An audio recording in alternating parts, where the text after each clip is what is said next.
Oui, bonjour, donc Christophe Calais, moi je suis secrétaire général des cheminots de Normandie et je co-anime également avec des associations d'usagers, avec des élus politiques, etc., le comité de vigilance ferroviaire Normandie qu'on a mis en place il y a un peu plus d'un an. Pour lequel on a réussi à fournir plusieurs analyses et des appuis aux associations qui elles-mêmes aussi travaillaient de leur côté les différentes revendications en territoire. Juste parce que je ne vais pas aller trop loin, parce qu'il y a plein de choses de dites là, juste pour donner un peu écho à ce que dit Philippe et ce que dit Didier, c'est qu'on a aussi une entreprise, alors il l'a dit, une entreprise ferroviaire qui est déstructurée. Alors il faut faire attention, on a aujourd'hui encore des cheminots avec des statuts quand même, hein, faut le dire, mais par contre ceux qui sont embauchés depuis le 1er janvier, ils ne le sont plus. Voilà, donc de double statut, donc on a quand même ça, j'ai l'impression que ça va être mieux. Et après on a une entreprise qui reste avec des réseaux anciens, puisqu'on a encore des cheminots qui ont connu la SNCF intégrée. Et donc aujourd'hui, c'est grâce à ce réseau interne qu'on arrive encore à faire fonctionner les choses. Mais plus on va aller dans le temps, pire ça va être. Déjà, on le voit avec la séparation d'activités depuis 2014, que ça a commencé en 2014. 2014, 2016, 2018, voilà les différentes, les différentes réformes qui ont eu lieu sur le ferroviaire et dans le but de le détruire. Bon, au-delà de ça, et je vais prendre la région de Grand Est. Aujourd'hui, on a des régions donc, qui font des appels d'offres pour mettre le privé en place. Ces régions-là, et c'est l'exemple de Grand Est aujourd'hui, sur la ligne Nancy-Contrexéville, par exemple, ils décident de donner l'entièreté de la ligne à une compagnie pour plus de 22 ans, hein, en gestion, mais en gestion en exploitation. C'est-à-dire que l'entreprise unique, publique, intégrée, qu'est la SNCF, qui domine la roue et le rail, la totalité, aujourd'hui, dans les réformes, on nous explique que c'est pas possible, publiquement. Par contre, quand c'est le privé, c'est possible. Il faut se poser des questions, là. Donc on voit on voit bien que c'est un choix politique de privatiser l'ensemble au plus possible. Alors après, chaque région, c'est aussi l'autre problème, c'est que la loi d'orientation des transports intérieurs qui avait été créée en 82, qui régissait le code des transports en France, a été remplacée par la LOM, ou la LOMI, comme vous voulez, loi d'orientation des mobilités intérieures, pour lequel le ferroviaire avait une part très très faible, mais pour lequel quand même, dans cette part-là, il laisse maintenant quasiment l'entièreté des pouvoirs, pas une cohérence nationale, mais une cohérence régionale, aux régions de se démerder. Et donc les régions qui ont l'argent, peut-être qu'ils investiront dans le ferroviaire, ou pas d'ailleurs, et d'autres non. Et donc forcément on perd aussi la cohérence nationale, voire même européenne, y compris on a des tarifs qui vont être différents d'une région à une autre, qui auront des incidences, parce que si vous avez une région très, très frette, peut-être que le prix du sillon soit moins cher, donc le prix du billet est moins cher, alors qu'à d'autres endroits, et puis quand vous ferez un Argentan, Marseille, et ben là vous aurez 3, 4 ou 10 tarifs différents, un peu comme en Angleterre. En Angleterre, vous passez d'une compagnie à une autre, il n'y a aucune cohérence de prix, et alors que la SNCF, ce qui existait à la SNCF, c'était ce qu'on appelait le prix du kilomètre. Plus vous faisiez de kilomètres, moins le prix du kilomètre est très cher. Vous voyez, donc ça faisait baisser le prix au kilomètre pour chaque usager. Voilà un petit peu les éléments, grosso modo.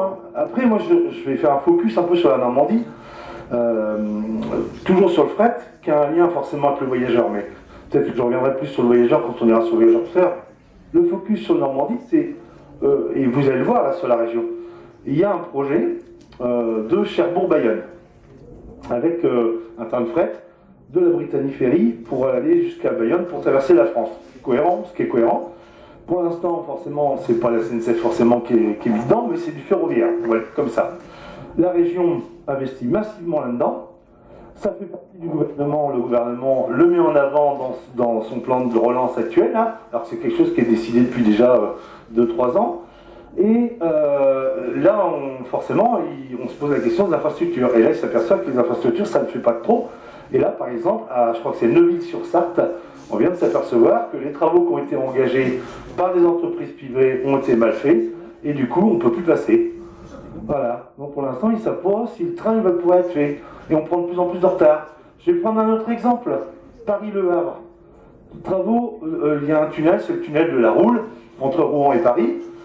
Travaux du tunnel de la Roule, il y a 2 ans.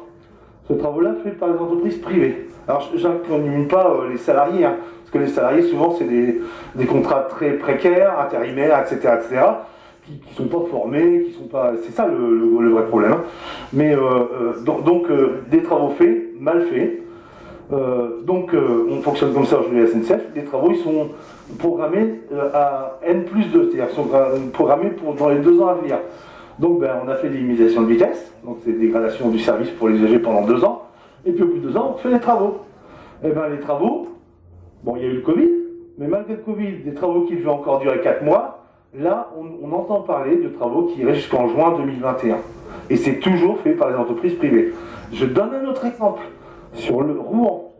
Des travaux au niveau de WC-Madeleine, c'est les voies un peu frettes, Cerqueux, Biffy-de-la-Létale, etc., qui vont justement desservir, comment c'était j'ai échappé de Darblay, c'est pas Cheval d'Arblay, mais peu importe, c'est pas grave. Valourec, c'est joli. C'est voilà, la SNCF donc appelle les entreprises. Merde, ils n'ont qu'une seule entreprise qui répond à l'appel d'offres. Mince, comment on va faire? Donc ils retournent vers l'entreprise. L'entreprise a dit ah bah oui, mais attendez, moi le problème c'est que j'avais répondu à l'appel d'offres, mais ça m'intéresse pas au prix que je vous le mets. Donc ça m'intéresse, mais multiplié par 3. La SNCF a dit oui. A dit oui. Les travaux, alors en plus c'était sous régime avec arrêté préfectoral, etc. Les travaux ont lieu, c'est la semaine dernière. Hein. Les travaux ont lieu, et puis on s'aperçoit que le travail est super mal fait, qu'ils ont énormément de retard, que les salariés sont pas, sont pas du tout formés, etc. Les aiguillages sont même pas remontés, alors qu'ils étaient prêts à rouvrir la ligne. Enfin, vous vous rendez compte des choses? Et comment c'est nous, CGT, qui avons déposé un droit d'alerte pour dire stop, on arrête, parce qu'il y avait des salariés qui travaillaient depuis 5h du matin, il était 18h. Vous vous rendez compte?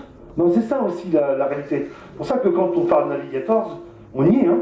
T'as raison, on y est. Hein.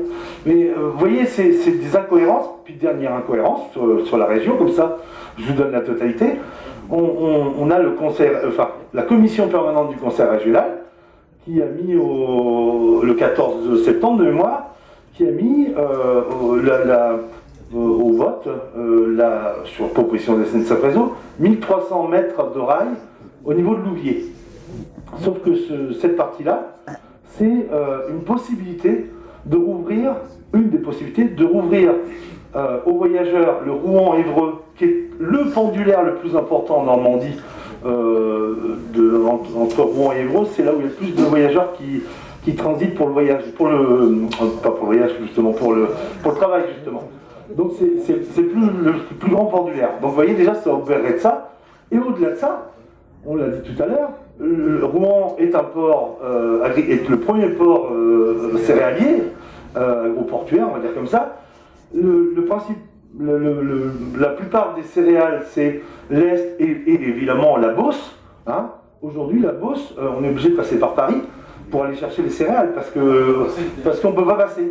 Or, avec cette ligne-là, c'est pareil, on ne pourrait pas continuer sur Orléans, Chartres, etc. pour aller chercher les différentes marchandises.